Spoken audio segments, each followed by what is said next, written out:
to start with something easy. You want to just introduce yourself? Okay, my name. Let me just, Sure. real quick, we're going to cut me out, so anything that you say, just answer in a complete sentence. Okay. All right. Yeah, my name is Lieutenant Colonel Brad Wambeck. I'm the battalion commander for the Division Headquarters Battalion of 4th ID. And how many soldiers do you currently have? We have about 925 soldiers right now in the battalion. And how long have you been in that position? I've been in the position since 24th of January of this year. So not too long, but long enough that I'm starting to understand how things work. And how long have you been at Fort Carson? About a year. We arrived here last summer, and the division was deployed, and so I waited to take battalion command until they came back from Iraq. And how long have you been in the Army? 19 years I've been in the Army. And did you go through the academy, or are you ROTC? No, I'm an ROTC person. I went to South Dakota State University in Brookings, South Dakota, and got my degree in civil engineering, and I branched engineering, and I've worked in various assignments here through my 19 years. And why did you join the Army? My dad was in the military, served 3 years as a field artillery specialist, and it was something that I was interested in. Didn't know too much about it, so I went through, applied for an ROTC scholarship, and was fortunate enough to get one, and learned a lot, I think, through ROTC, and it was something that I thought I want to certainly give this an opportunity, and I'll make a decision probably after company command whether or not I want to make it a career, and knew fairly soon that that was what I wanted to do. So the Army obviously has been training leaders forever, and they've gotten pretty good at it, and I assume they have certain methodologies in place, and you go through these steps. Can you kind of just talk a little bit about that from the beginning Sure. to where, I guess, you are from? Yeah, sure. So depending upon, and I'll talk from my personal experience, one of the first schools that I went to was an engineer basic officer course. And it teaches you there how to be a lieutenant in your particular branch a little bit. And there's leadership incorporated into that, as well as, all the way through ROTC, basically. We learned that. And then it continues as you progress through your career. So that is just one of the fundamental things with the military is there's a formal education process that focuses on leadership, as well as the practical application while you're in a unit. So, I became a platoon leader, was my first job in the Army, and so I'm 30 or 35 soldiers that I'm responsible for, and you continue to increase in responsibility, the number of people that you may be in charge of. So, and the enlisted side is very, very similar. They start at a very young portion in their, or stage in their career where they become a team leader, and so they're responsible for 2 or 3 other soldiers. But there's very few people that are in the Army that aren't leaders of some sort, and so, but they start that at that level, and then they continue to progress through to be a squad leader, a platoon sergeant, and up. So they have these kind of steps, stepping stones in place. What's the reason for that?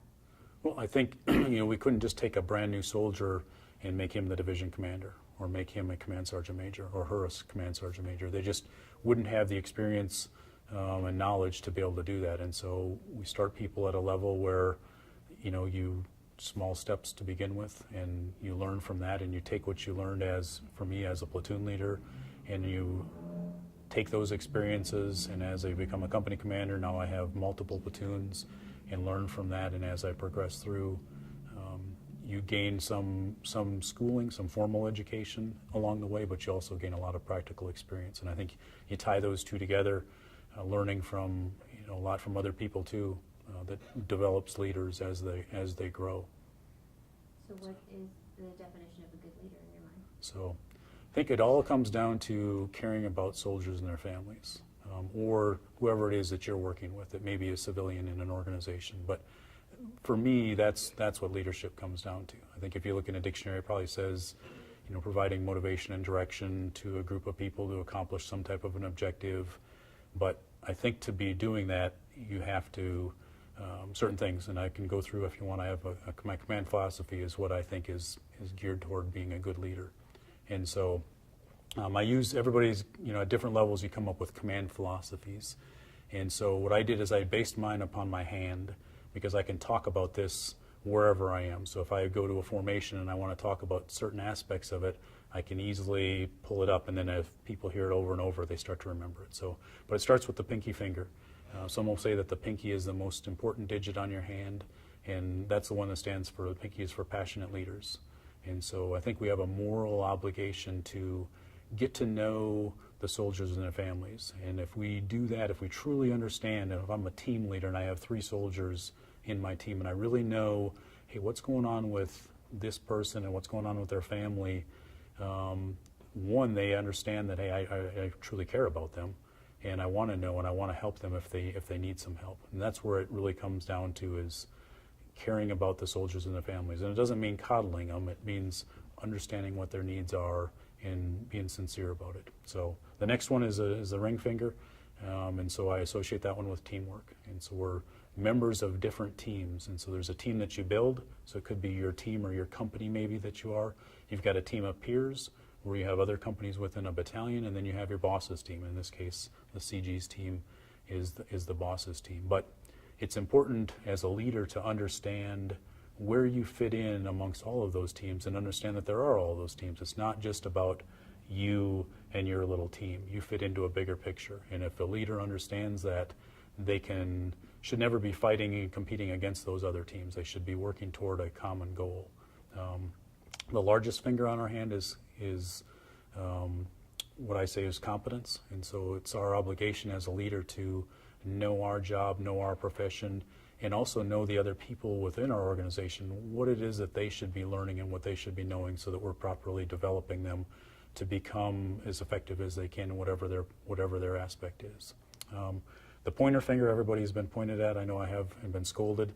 So I associate sometimes this one with discipline, but in this case, it's not the discipline of scolding somebody, it's the discipline of always doing the right thing. And so I think it's very, very important as a leader to set the example, enforce standards, and uphold the standard, first of all, by being disciplined and always doing the right thing. And then the last one is the thumb, which is the strongest, I think, digit on your hand. And that represents the Army values. And I think if we take into all of those things, the passionate leader, the member of a team of teams, being competent, being disciplined and always doing the right thing, and kind of being a role model by living the Army values. And then in the palm of your hand is you have the soldiers and their families, or whoever in your organization that you're trying to lead. And if you do those things, I think that's what kind of defines a good leader in my eyes. Did you have someone as a leader that you looked up to throughout your career, throughout your life? Oh, yeah, I've had several people that I've had that have been good leaders, and I guess, mentors to me. My parents were the first ones, probably. Were good role models to me and good leaders. I'm Christian. My faith in God has been, probably the ultimate role model that I could probably never live up to, but certainly demonstrates what right is. And then I've had other people that I've worked with through the past. Starting off with, I had a sergeant major that was one of my ROTC instructors, and he was probably the first person that I saw in the profession that was really, really a solid leader and somebody that I aspired to be like. And then I've had a handful of other leaders through the way that I've learned from, and some that you've learned from that they're probably not a good example of a leader, and everybody has seen them and probably worked with some, and so you learn from them as well about what you think maybe that's probably not the method that I want to use. So how important is good leadership in the Army? I think it's critical. The Army is about people, ultimately, and whatever that mission is that the unit has, it's getting that group of people to be able to accomplish that mission. And if you don't have leadership kind of at all levels in there, it's not going to be an organization that's efficient and effective. So, how important is it to have confidence in your leader, or to build confidence in those below you? Critical, especially if you're in a situation where lives could be on the line, is to have faith and confidence that, hey, the leader is making the right choice given the information that they have at this time. And even though that may not be your choice or what you think is best, you have to have confidence that, okay, hey, they've got more experience than I do, and this is the right thing to do. And it goes the other way too, like you said, that you're trying to develop that confidence, or allow people to develop that confidence in you. And you do that through those things that I talked about.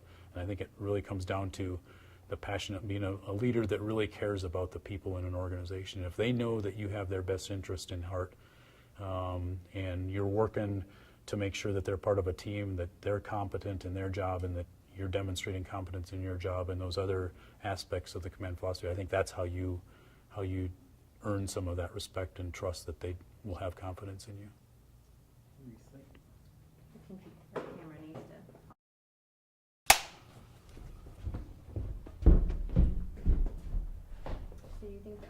has it down pat and does a good job of do they have good systems in place to develop the leaders? I think there are good systems in place. I think the Army is a continuously learning organization, though, which I think is good in any organization. So there's consistently, in the formal portion of education, we're continuously looking at the different programs that we have and how can we change them to make them better. And I think that all results in a better program, a better leader as time goes on. So I think they do have a good system, but it's not perfect, I would say. So what are the Army values? So to go through them all, so I have them all on my dog tag, actually. Have them around here. So loyalty, duty, respect, selfless service, honor, integrity, and personal courage are the ones. And so I pull it out I do have them memorized, but it's a constant reminder for me as to what they are. So I, see this every morning when I put my ID tags on, and I see them every night when I take them off. So it's really how I try to model my own life. And if I can live up to those things, and it's ultimately being a good role model and doing what is right all the time. So, because as a leader, you don't know. In my position, there's 925 people or so in the organization. I don't know every single one of them, and especially if they're in civilian clothes, and I don't know. They may know who I am, and if I'm not upholding these Army values, when I'm not wearing the uniform, they know it, and so it really becomes, I think, a way of life, or it should be a way of life. So for our junior enlisted soldiers or junior officers, do they have access to their leaders? Do you feel like it's important for the leaders to be available to them? Yes, it's very important, and I think that comes down to that pinky finger again, the passionate leaders. So I encouraged and really stressed to all of the first line supervisors, you should be talking daily with the people that you have in there. And as you start to get up the chain of command, I have an open door policy, so a soldier could come in and talk to me whenever, so does the sergeant major, and so do the company commanders within an organization. So you may have a couple hundred people in a company, and a company commander has an open door policy where any soldier could come and talk to them. But there is a chain of command, and we want them all the way through to feel comfortable that, hey, I can go and talk to somebody in my chain of command if I have something that I need to talk to them about. So. And for the civilians that are watching that have no idea, can you just describe what the chain of command is, just in generic terms? Yep. So it's really a kind of a tiered level of people that are in charge of different things. And so I've mentioned a team leader a couple times. And so you may have a team leader that's in charge of 2 or 3 soldiers, and that person has a squad leader that has a couple of teams, and that person has a platoon leader that has multiple squads. And so it's, you can think of it as tiered levels of responsibilities or leadership that works all the way up through, and it ends at Fort Carson with General Anderson, who is the 4th ID and Fort Carson commander. And what is the importance of a chain of command? So, well, it provides structure to an organization. So we try to handle things at the lowest level, and so if a soldier has an issue with something, hey, I need to, get a different uniform or something, and I need to be gone from formation because I need to go and do something, or I have an appointment or something, that team leader can say, okay, hey, yeah, you're excused. I know where you're at. You're accountable for where you're going to be. They can do that at that level. They don't need to go to General Anderson and say, hey, I need to go to my dentist appointment this morning.